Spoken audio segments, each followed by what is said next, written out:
ಐಪಿಎಲ್ನ eliminator ಪಂದ್ಯದಲ್ಲಿ RCB ತಂಡ ಸೋತು ಟೂರ್ನಿಯಿಂದ ಹೊರಬಿದ್ದಿದೆ. ಟಾಸ್ ಗೆದ್ದ ರಾಜಸ್ಥಾನ್ ರಾಯಲ್ಸ್ ಮೊದಲು ಬೌಲಿಂಗ್ ಮಾಡೋದಕ್ಕೆ ನಿರ್ಧರಿಸಿತು. ಸಾಧಾರಣ ಬ್ಯಾಟಿಂಗ್ ಪ್ರದರ್ಶನ ನೀಡಿದ ರಾಯಲ್ ಚಾಲೆಂಜರ್ಸ್ ಬೆಂಗಳೂರು 20 ಓವರ್ಗಳಲ್ಲಿ 8 ವಿಕೆಟ್ ಕಳೆದುಕೊಂಡು 172 ರನ್ ಗಳಿಸಿತು. ನಾಯಕ ಫಾಫ್ ಡು ಪ್ಲೆಸಿಸ್ 14 ಎಸೆತಗಳಲ್ಲಿ 17 run, Virat Kohli 34 run, Cameron Green 27 run, Rajat Patidar 34 run, Dinesh Karthik 11 run, Mahipal Lomror 32 run ಗಳಿಸಿದ್ರು.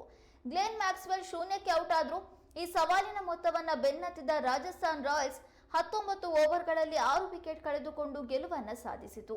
ಯಶಸ್ವಿ ಜೈಸ್ವಾಲ್ 30 ಎಸೆತಗಳಲ್ಲಿ 45 ರನ್ ಗಳಿಸಿದ್ರೆ ರಿಯಾನ್ ಪರಾಗ್ 36 ಮತ್ತು ಶಿಮ್ರಾ ಹೆಟ್ಮೇಯರ್ 32 ರನ್ ಗಳಿಸುವ ಮೂಲಕ ರಾಜಸ್ಥಾನದ ಗೆಲುವಿಗೆ ನೆರವಾದರು. ರಾಜಸ್ಥಾನ್ ರಾಯಲ್ಸ್ ಮೇ 24ರಂದು ಚೆನ್ನೈನಲ್ಲಿ ಕ್ವಾಲಿಫೈಯರ್ 2ರಲ್ಲಿ ಸನ್ರೈಸರ್ಸ್ ಹೈದರಾಬಾದ್ ತಂಡವನ್ನ ಎದುರಿಸಲಿದೆ.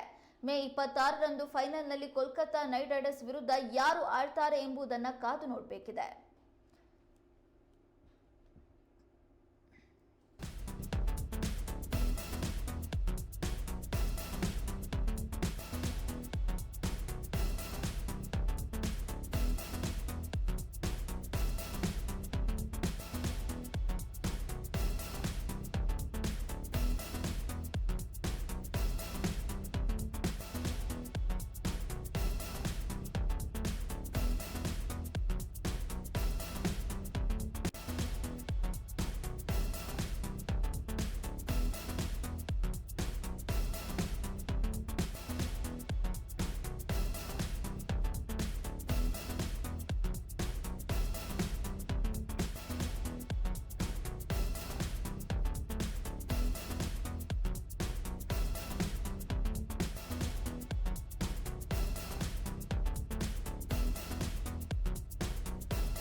ಮೇ 22ರಂದು ಅಹಮದಾಬಾದ್ನ ನರೇಂದ್ರ ಮೋದಿ ಸ್ಟೇಡಿಯಂನಲ್ಲಿ ಎಲಿಮಿನೇಟರ್ ಪಂದ್ಯ ನಡೆದಿತ್ತು. ಈ ಎಲಿಮಿನೇಟರ್ ಪಂದ್ಯದಲ್ಲಿ ರಾಜಸ್ಥಾನ್ ರಾಯಲ್ಸ್ ಮತ್ತು ರಾಯಲ್ ಚಾಲೆಂಜರ್ಸ್ ಬೆಂಗಳೂರು ತಂಡ ಮುಖಾಮುಖಿಯಾಗಿದ್ವು.